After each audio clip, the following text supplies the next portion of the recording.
யானை மிதிச்சுதான் பாரதியார் இறந்தாருன்னு இன்று வரைக்கும் கூட நிறைய பேர் தவறா நினைச்சிட்டு இருக்காங்க. ஆனா அது உண்மை இல்லை. வணக்கம், நான் நிரஞ்சன் பாரதி, மகாகவி பாரதியாரின் எள்ளுப்பேரன், கவிஞன், திரைப்பட பாடலாசிரியர். பாரதியார் தன்னுடைய கடைசி காலகட்டத்தில் திருவல்லிக்கேணியில இருந்தார். இப்போ கூட அந்த வீட்டை நீங்க போய் பார்க்கலாம். அந்த வீட்டுக்கு பக்கத்துல ரொம்ப புகழ்பெற்ற பார்த்தசாரதி பெருமாள் கோவில் இருக்கு. அந்த கோவில் யானைக்கு தினமும் பழம் தேங்காய் கொடுக்கறது பாரதியாருடைய வழக்கம். ஒரு நாள் அப்படித்தான் அவர் பழம் கொடுக்க போயிருக்காரு.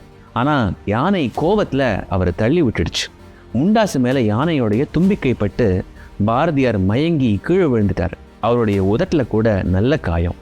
தகவலை கேள்விப்பட்ட அவருடைய சீடர் குவளை கண்ணன் ஓடி போய் அவரை தூக்கி ராயப்பேட்டை அரசு மருத்துவமனையில சேர்த்தார். அதற்கு பிறகு அவர் மீண்டும் பணிக்கு திரும்பிட்டார். இந்த சம்பவம் 1920ஆம் ஆண்டு டிசம்பர் மாதம் வாக்கில் நடந்திருக்கலாம் அப்படின்னு ஆய்வாளர்கள் சொல்றாங்க. இந்த யானை சம்பவத்துக்கு பிறகு கிட்டத்தட்ட 10 மாசம் பாரதியார் உயிரோடு இருந்தார்.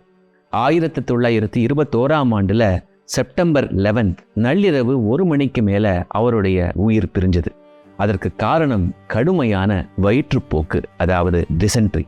இனிமேலாவது பாரதியார் யானை மிதிச்சு இறந்தாரு அப்படிங்கிற தவறான தகவலை பரப்பாம இருப்போம். நன்றி.